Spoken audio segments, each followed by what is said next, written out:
Assalamualaikum warahmatullahi wabarakatuh. Waalaikumsalam warahmatullahi wabarakatuh.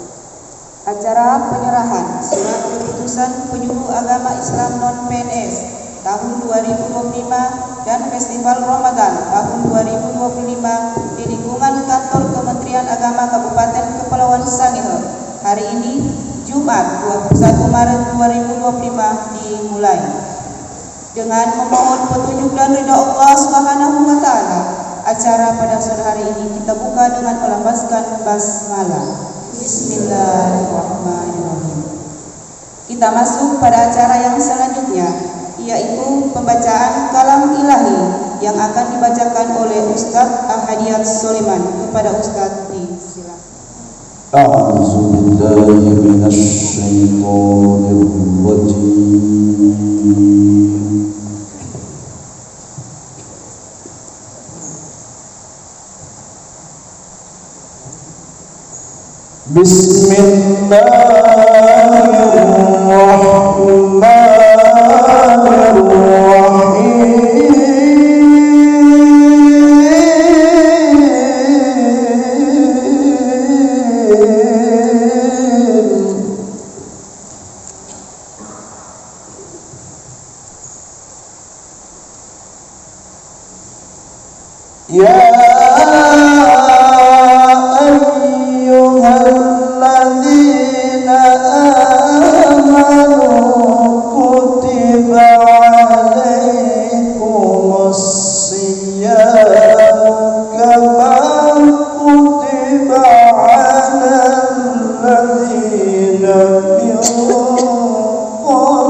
فهو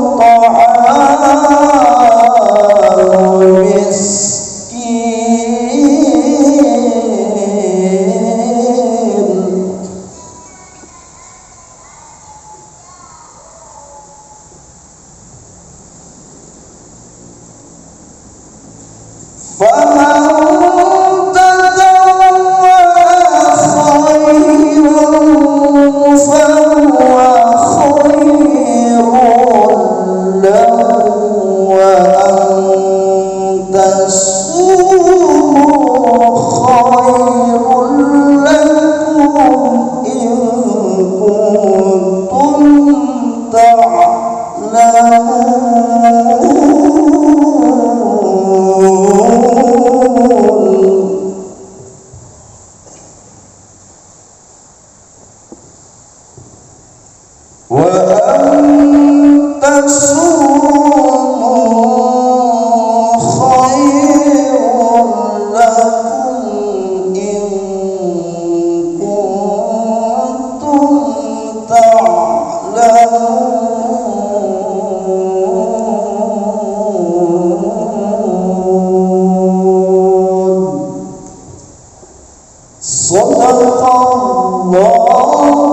العلي العظيم. Pada acara yang selanjutnya, yaitu menyanyikan lagu Indonesia Raya, kepada Bapak Ibu diundang untuk berdiri.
Diundang untuk duduk kembali.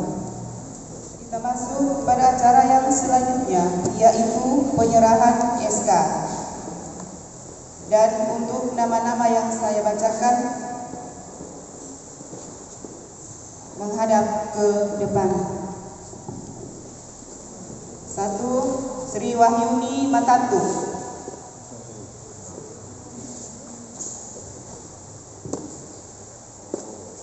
2. Irfan Soleman. 3. Irawati Malintoi. Fuad Zain Gairi. Mutmainah Takalamingang. Muhrid Lawendatu. Jaining Ladang Kasiang. Dahril Mangkarto. Sumarni Bulegalangi. Siti Nafisa Tempo Bisa.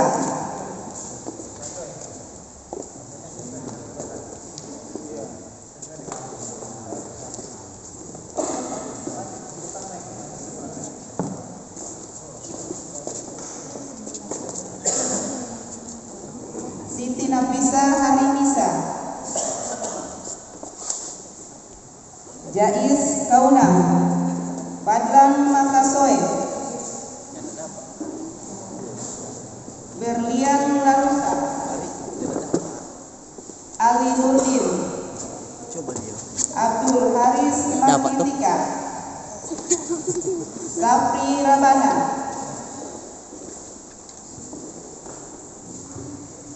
Karmin Nungio. Sartika Dewi. Suryani Masihor. Sumarni Muris. Suryanti Ailaha. Nur Ain Awubas. Asmin Kadete. Alfia Tatali. Ahadiat Soleman. Nafisa Landang Kasiang. Sri Wahyuni Sri Mariati Lampanao. Nela Kaboha. Nirwati Tasadus. Latifa Soleman. Mahrus.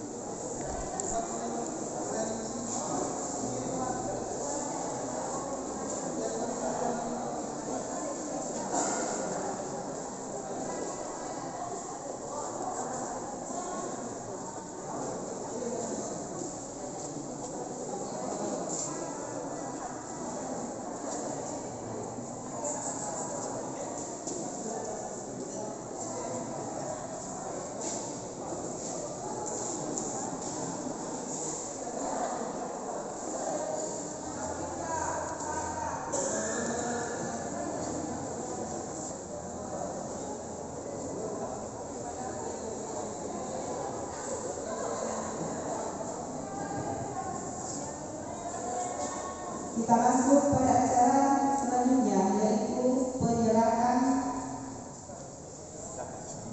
paket Festival Ramadan dari Kementerian Agama tersedia 250 paket dan Basnas 350 paket. Pada hari ini diserahkan secara simbolis.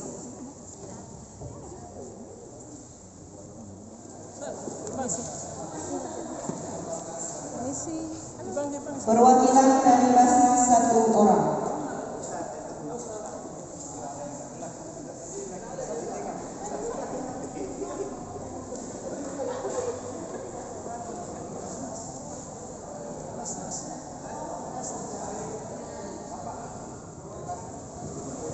Diundang kepada Bapak Kepala Kantor dan Ketua Basnas untuk menjelaskan.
Sambutan atau arahan.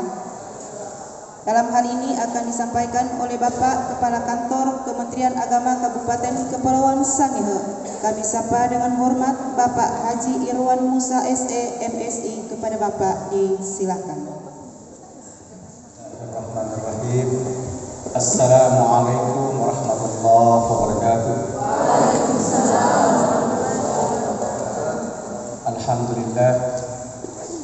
Alhamdulillahilladzi bi ni'matihi tatimmus sholihat.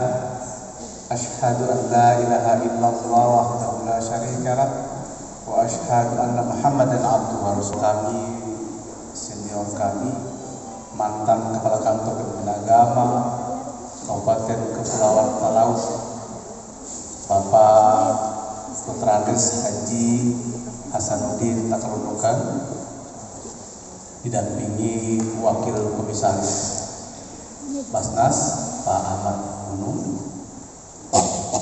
yang kami hormati Kepala Seksi Bimbingan Masyarakat Islam Kantor Kementerian Agama Kabupaten Kepulauan Sangihe, Bapak Putranis Haji Kusnadi bersama Pelaksana Bina Islam, Yang saya hormati, hadir juga bersama-sama dengan kita Bapak Julius Bertuwene SS selaku penyelenggara Katolik Kantor Kementerian Agama Kabupaten Kepulauan Sangihe.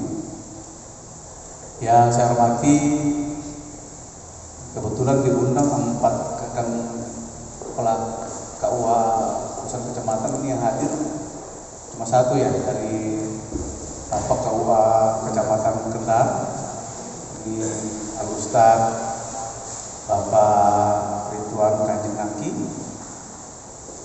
Yang saya hormati Bapak Ibu seluruh para penyuluh agama Islam non ASN se-Kabupaten Kepulauan Sangihe, hadirin hadirat yang berbahagia. Alhamdulillah, segala puja dan puji hanyalah milik Allah. Oleh Allah Subhanahu wa taala kita hingga saat ini sudah memasuki puasa yang ke-21, merupakan momen agenda nasional pemerintah, dalam hal ini Kementerian Agama Republik Indonesia melaksanakan menyelenggarakan program Festival Ramadan 2025 Miladiah 1446 Hijriah secara serentak. Walaupun dari 1 pekan yang lalu kita sudah melaksanakan pembagian berkah Ramadan. Kemarin kita sudah roadshow ke berbagai sekolah madrasah untuk pembagian berkah Ramadan tahun 2025 ini. Ini secara serentak oleh Kementerian Agama. Kita berbagi dengan mereka-mereka yang patut dan semestinya kita berikan bantuan. Sehingga pada kesempatan sore hari ini, dari bantuan yang telah diberikan, jangan dilihat dari sisi berapa besar harganya, tapi inilah sebuah kebersamaan yang kita jalin. Kita sesama orang-orang yang mendiami rumah besar Kementerian Agama, khususnya Kementerian Agama Kabupaten Kepulauan Sangihe ini. Bapak Ibu sekalian, hal lain yang teramat penting, lebih jauh daripada itu, kita sudah ketahui bersama, dan ini juga mewanti-wanti kepada kita semuanya. Sekarang ini kita sudah hampir 1 tahun ini ya, bahkan belakangan ini cuaca sudah semakin ekstrim. Makanya kita waspadai ya, karena di satu sisi kita sebagai abdi, sebagai orang-orang yang melayani umat, namun sisi lain juga kita sebagai orang-orang yang dipercayakan di tengah-tengah keluarga. Tolong diperhatikan, jangan sampai berdampak seperti hal yang kita lihat di media cetak, media visualisasi, berdampak banjir bandang di mana-mana terjadi. Ya, di Manado sampai ada korban dan sebagainya. Kemudian di daerah-daerah lain kayak di Bekasi, Sulawesi Selatan ya, berdampak sampai mengorbankan jiwa banyak dan sebagainya. Maka insya Allah mudah-mudahan kita yang berada di daerah Kabupaten Kepulauan Sangihe, insya Allah kalaupun ekstrim, insya Allah mudah-mudahan tidak berdampak dengan hal yang sifatnya banjir bandang ini, insya Allah. Bapak-Ibu sekalian, pada kesempatan ini saya juga harus menyampaikan permohonan maaf. Semestinya pemberian surat keputusan para penyuluh agama Islam non PNS ini sejak pekan yang lalu, karena sesuatu dan lain hal saya juga ada kegiatan, sehingga saya sampaikan ke Kasih Dimas Islam, ke Pak Haji Kusnadi, kita serahkan hadiah bertalian berkenaan dengan program pemerintah yakni Festival Ramadan, biar afdol pahalanya. Karena kita ketahui bersama seperti kalimat dan kata-kata Ustadz, para tokoh umat, bahwasanya kegiatan apa saja yang kita lakukan, kita laksanakan, insya Allah bernilai ganda pahalanya kalau di Ramadan. Ya, mudah-mudahan insya Allah penyerahan SK ini juga berdampak hikmat insya Allah berberkah bagi kita semuanya. Bapak Ibu sekalian, saya ketahui bersama sebagian kita yang hadir saat ini, khususnya para penyuluh agama Islam maupun non-PNS, sebagian kurang lebih 25 atau 26 orang yang kemarin sudah terangkat menjadi P3K. Pak Haji Hasanuddin, mereka yang hadir saat ini sebagian besar sudah terangkat jadi P3K, yang oleh pemerintah P3K ini selalu didengungkan insya Allah menjadi pintu masuk ke depan. Pulang perminta menjadi pintu masuk untuk ditransfer, dialihkan menjadi aparatur sipil negara. Amin.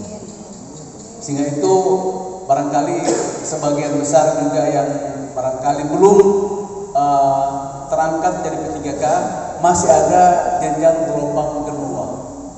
Sekali lagi, masih ada jenjang gelombang kedua.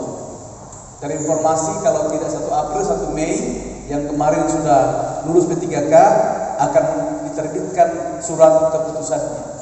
Sehingga insya Allah bulan Mei angkatan kedua yang mungkin sebagian besar yang belum lulus, ya saya tahu banyak ini, saya tahu masih banyak juga yang akan masuk ke gelombang kedua, dan mudah-mudahan insya Allah juga kita sama-sama berdoa di bulan Ramadan ini, bulan yang penuh berkah. Mudah-mudahan di gelombang kedua insya Allah semua akan lulus. Amin. Dan terinformasi Pak Haji Kusnadi, mereka yang sebentar lagi akan memasuki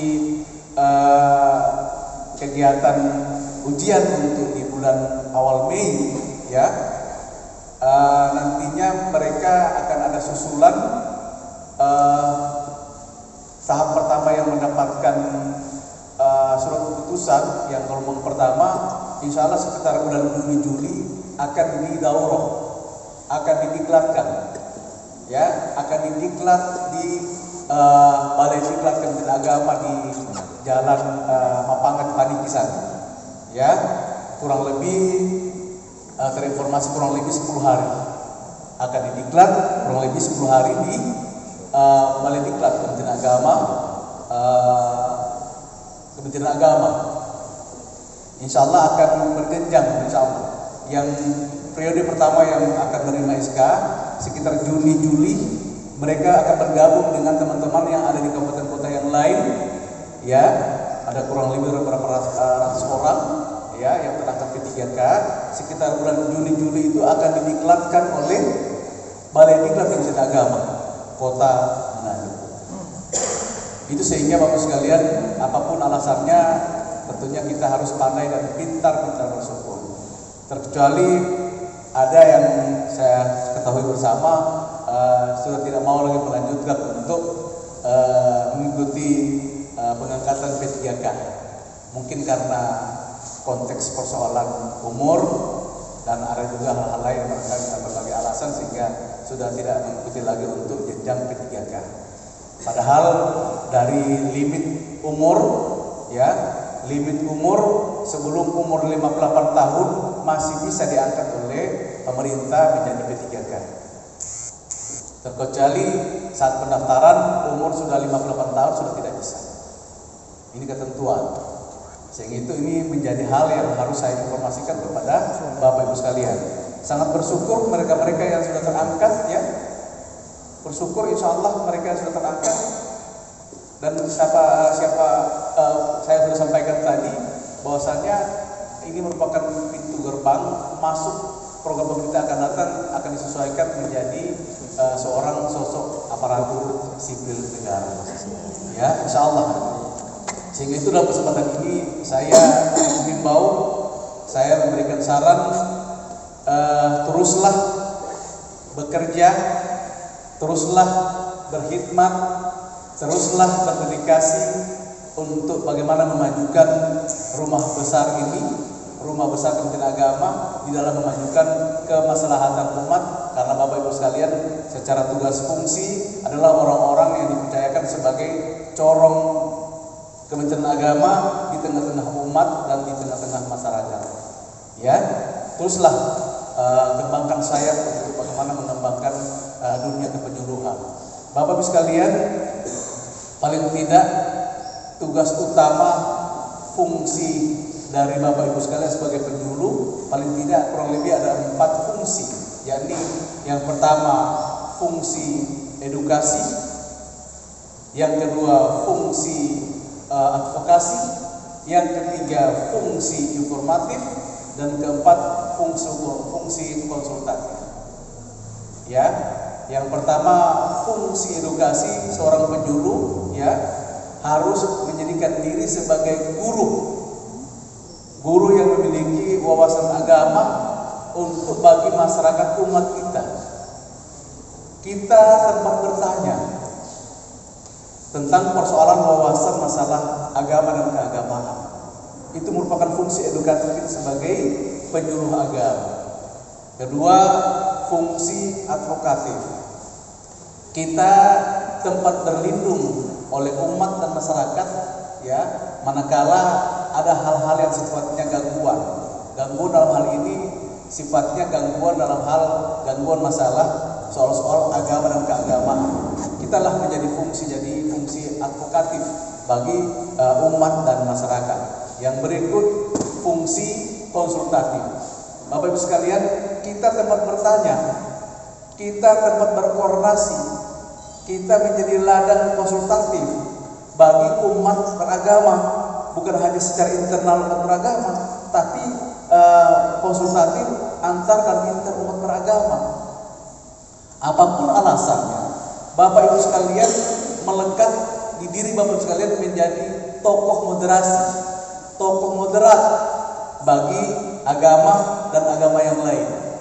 Jadi tidak kita hanya terpaku kepada bagaimana meneladani agama sebagai agama kita, tapi kita juga meneladani sebagai agama ya yang juga dihargai oleh agama yang lain. Makanya mari kita saling berkoordinasi ya, kita saling bertoleran dengan penyuluh-penyuluh agama yang lain, bukan hanya secara internal kita penyuluh agama Islam, tapi kita mari berkolaborasi, berkoordinasi ya dengan penyuluh-penyuluh agama yang lain untuk membangun apa yang kita sebut tadi moderasi beragama. Ya, Bapak sekalian, ini menjadi tugas besar Bapak sekalian. Memang dari sisi budgeting ya, kita ketahui bersama, kita sadari bersama memang kecil kalau dibandingkan dengan peran kita sebagai penyuluh agama. Namun seperti itulah keberadaan negara kita. Ya, perlu saya informasikan dan mungkin Bapak Ibu sekalian sudah ketahui bahwasanya Kementerian Agama hanya memiliki 2 fungsi. Siapa yang tahu kita Kementerian Agama memiliki 2 fungsi? Penyuluh agama harus tahu sebagai corong umat, corong masyarakat, perpanjangan tangan dari Kementerian Agama. Berapa fungsi agama? Berapa fungsi Kementerian Agama? Ada 2 fungsi. Dan ini harus dan wajib diketahui oleh seluruh penyuluh. Kita Kementerian Agama memiliki 2 fungsi, yakni fungsi pendidikan dan fungsi agama. Dari sisi budgeting terasa memang. Sekarang Bapak Ibu sekalian, dari sisi insentif memang terasa. Memang dari sisi budgeting APBN kita, fungsi agama oleh sisi budgeting kita cuma besarannya hanya 20% dari anggaran APBN kita. Sementara pendidikan, fungsi pendidikan itu 80%. Sudah 5-6 tahun terakhir ini besaran sisi budgeting masih sampai seperti itu. Sementara kita para rekan kemenang se-Indonesia terus berbunyi untuk mengumandangkan agar supaya fungsi agama dari sisi budgeting juga harus menaikkan, sehingga para penyuluh agama yang sekarang ini hanya menerima insentif bulannya kita sudah ketahui bersama, sehingga ada peningkatan untuk sisi kesejahteraannya. Namun pemerintah menjawab dengan adanya pengangkatan P3K. Bisa bayangkan P3K kemarin, saya berikan contoh seperti si Rizky Adipati. Ya, dia terangkat 2 tahun yang lalu Pak Tusnani ya. 2 tahun yang lalu dia terangkat jadi P3K seorang pengguru. P3K. Dan akan sama seperti itu. Bayangkan setiap bulannya dari sisi kesejahteraan kurang lebih hampir 8 juta harus diterima. Jadi Ya, aturan P3K dalam sistem penggajian hampir dimiripkan dengan seorang PNS, disesuaikan dengan penggolongan dan sebagainya. Ini sekedar wawasan saja biar tahu kita. Bapak Ibu sekalian, itu sehingga mereka-mereka yang belum berhasil ya terus memacu diri, terus mencari informasi, terus melakukan pendekatan informasi dengan seksi bimbingan masyarakat Islam. Kita kalau kalah dengan informasi-informasi, kita bisa terabaikan. Ya, contoh banyak teman-teman saya ini yang dari penyuluh non PNS yang belum terangkat karena kalah dengan informasi ya terabaikan ya. Makanya perlu peran Bapak sekalian untuk saat ini, insya Allah mudah-mudahan tidak ada lagi yang ceritanya saya tidak memiliki handphone Android.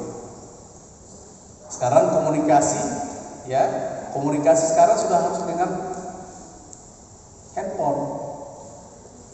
Tapi yang saya sangat sayangkan, saya dapat informasi dari Pak Haji Musnandi, masih ada di antara kita penyuluh agama ya yang tidak memiliki handphone.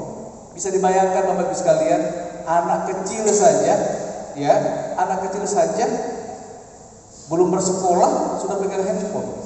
Apalagi kita para penyuluh. Ya. Sekarang dunia digitalisasi, ya, dunia IT. Tertinggal kita kalau tidak memiliki handphone. Ya. Terserah handphone model seperti apa, yang penting ada sarana handphonenya. Ya, sesuai dengan kemampuan kita masing-masing. Ini diwajibkan Bapak sekalian. Karena dunia sekarang ini sudah harus dunia koordinasi melalui handphone, dunia IT dan sebagainya, digitalisasi. Sehingga itu diharapkan semua mudah-mudahan ke depan saya tidak mendengar kalau ada penyuluh kita tidak memiliki handphone. Ya, harus dan dimampukan untuk mengadakan sarana yang saya sampaikan tadi. Ya, ini harapan saya.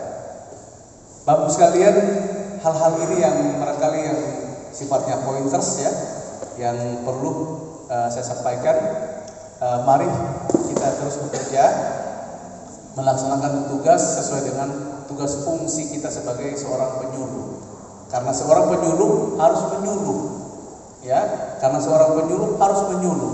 Saya tahu semua tidak harus menyuluh hanya mungkin berceramah di sana sini, tapi ada juga yang di dunia pembelajaran di madrasah diniyah, ya, di sekolah-sekolah madrasah, ya, tidak harus semua jadi penyuluh. Tapi diharapkan kalau dimampukan untuk jadi penyuluh harus siap dan mampu untuk jadi seorang penyuluh. Karena apapun alasannya, disesuaikan dengan aturan yang ada di Kementerian Agama, mereka yang menjadi penyuluh adalah mereka-mereka yang mampu untuk menyuluh. Ya, sebagai orang-orang yang menjaga Kementerian Agama, menjadi corong umat, corong masyarakat, perpanjangan tangan dari Kementerian Agama. Jadi Bapak sekalian adalah orang-orang yang asli mendiami Kementerian Agama. Ya, sehingga itu mari kita eratkan koordinasi kita dengan berbagai penyuluh di berbagai agama. Jangan hanya internalisasi, berkoordinasi kita hanya penyuluh secara internal umat Islam. Tapi mari kita jalin saling berkoordinasi dengan penyuluh-penyuluh agama yang lain. Karena mereka juga satu orang yang menyanyi Kementerian Agama, ya, di dalam memajukan kemaslahatan umat untuk masalah wawasan agama dan keagamaan. Ya, karena program pemerintah sekarang ini, ya, bukan hanya di jenjang perguruan tinggi, SLTA, MA, MTS, SMP, MI, SD, anak-anak sekarang TK, Raudhatul Atfal juga sekarang sudah mulai diperkenalkan tentang masalah moderasi beragama. Nah, peran guru-guru juga di TK sudah harus dimampukan untuk memperkenalkan anak-anak kita tentang masalah moderasi beragama. Anak-anak kita juga harus mengenal hanya tidak agama-agamanya, tapi dia harus mengenal juga dengan teman-teman yang lain, agama yang lain. Ya, itu satu sampel untuk persoalan moderasi beragama kita. Ini menjadi tugas kita bersama, terutama Bapak Ibu sebagai penyuluh agama di tengah-tengah umat masyarakat. Kemudian Bapak sekalian, yang terakhir, karena sekecil apapun insentif yang kita peroleh perlu dan butuh pertanggungjawaban. Maka Bapak sekalian sudah tahu seperti apa pertanggungjawabannya, adalah penyampaian laporan. Ya, itulah yang menjadi SPJ, menjadi pertanggungjawaban kita yang ada di KUA maupun di Seksi Bimas Islam Kantor Agama, ya, untuk sebagai laporan, dan itu menjadi tanggung jawab peng-SPJ-an. Jadi ketika ada banwas, tidak terkecuali dari Bapak Ibu sekalian, tidak ada yang tidak akan memberikan laporan ketika sudah menjadikan penyuluh, apalagi sudah memegang surat keputusan. Ya, barangkali hal-hal itu yang perlu saya sampaikan kepada Bapak Ibu sekalian. Mudah-mudahan ini sifatnya pointers, dan mudah-mudahan tadi sudah dibagikan juga paket bantuan. Ya, tadi saya sudah sampaikan, jangan melihat dari berapa besaran paket sembako yang diberikan, tapi ini merupakan bagian dari kebersamaan kita sesama orang-orang yang menyami Kementerian Agama. Saya menyampaikan ucapan terima kasih kepada pihak Basnas Kabupaten Kepulauan Sangihe, Bapak Haji Taklondokan, Bapak Ahmad Gunung, yang telah membersamai melakukan kiat kerjasama dengan Kementerian Agama di dalam melakukan dan melaksanakan kemaslahatan umat, wabil khusus untuk kegiatan bantuan paket. Alhamdulillah, Kementerian Agama ada kurang lebih 250 paket yang sudah kita sebarkan, yang sudah kita berikan. Kemudian dari pihak Basnas, besaran paket sebanyak 350 paket. Ya. Dan yang paling akhir, beberapa hari yang lalu kita Kementerian Agama bekerja sama dengan MUI. Kemarin minggu yang lalu, ya, kebetulan Pak Ustadz Jais Kaunang mewakili dari MUI Kabupaten Kepulauan Sangihe bekerja sama dengan kita Kementerian Agama sudah melakukan survei evaluasi pasar untuk menentukan berapa, kerjasama juga dengan pihak Basnas Kabupaten Kepulauan Sangihe, turun ke pasar melihat volume berapa besaran zakat fitrah kita melalui survei pasar. Dan alhamdulillah kemarin Pak Jais, Pak Kusnadi, Ibu Wasiko, Pak Ahmad Gunung, Pak Haji Taklondokan dan teman-temannya sudah melakukan survei pasar, sehingga menyepakati dan sudah menjadi konsensus dan sudah dimuat dalam sebuah surat edaran ke seluruh masjid. Makanya ini ada penyuluh harus tahu persis. Kalau belum ada yang tahu, nanti saya sampaikan bahwasanya disepakati besaran zakat fitrah kita, ya, kalau paling rate paling teratas untuk masing-masing jiwa 2,5 kg, ya, kalau diuangkan sebesar Rp42.500 per jiwa. Rating paling kecil, ya, 2,5 kg disetarakan dengan harga uang Rp30.000. Karena ada 40.000, ada 37.500, ya. Karena saya sampaikan rating paling di atas itu 42.500 per jiwa untuk 2,5 kilo beras. Demikian pula rating paling kecil besarannya 30.000. Tinggal sesuai dengan kemampuan atau apa yang kita makan. Ya, jadi tolong para corong penyuluh umat agama sudah harus diinformasikan kepada seluruh umat, seluruh masyarakat kita. Ya, demikian yang boleh saya sampaikan. Lebih kurangnya saya mohon maaf. Billahi taufiq wal hidayah. Wallahu muwaffiq ila aqwamit thoriq. Wassalamualaikum warahmatullahi wabarakatuh. Bapak Ibu penyuluh agama non PNS yang saya hormati, baiklah kita acara selanjutnya yaitu mengikuti Festival Ramadan tahun 2025 dari Jakarta, dan kita menunggu buka bersama sebentar. Acara pada sore hari ini kita tutup dengan melafazkan hamdalah. Alhamdulillahirabbil alamin. Assalamualaikum warahmatullahi wabarakatuh. Umat Islam di 33 lembaga zakat di 102 KUA dengan total penerima manfaat mencapai 948 orang. 150 basnas dan las aktif dalam sinergi pengelolaan dana sosial keagamaan. Kementerian Agama memastikan tata kelola zakat yang transparan dan akuntabel. 493 lembaga telah diakreditasi dan dievaluasi kinerjanya. 41 lembaga telah diaudit syariah, 1 basnas skala nasional, 4 basnas skala provinsi, maupun 5 basnas skala kabupaten.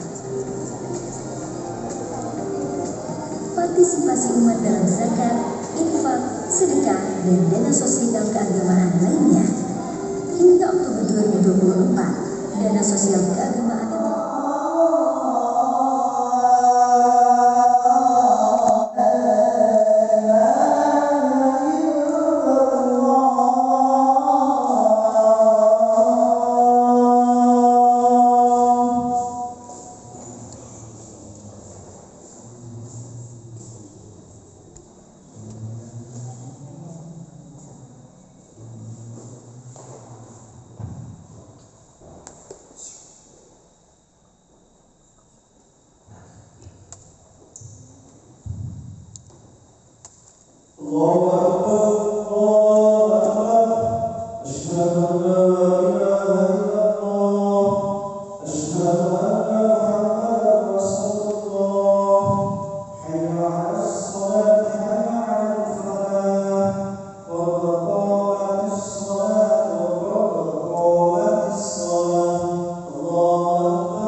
yang sudah hadir bersama memberikan sambutan sekaligus menyerahkan paket Ramadan.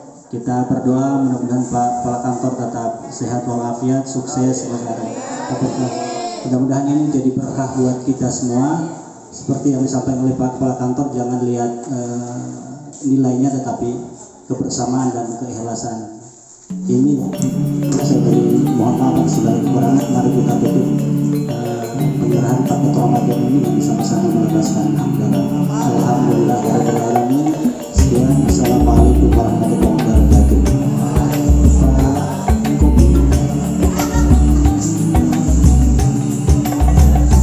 Manis wajahmu di hati sana, apa rahasia yang tersirat, tak bisa dapat kulihat mesra wajahmu dengan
senyumlah seperti Rasulullah, senyum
ah.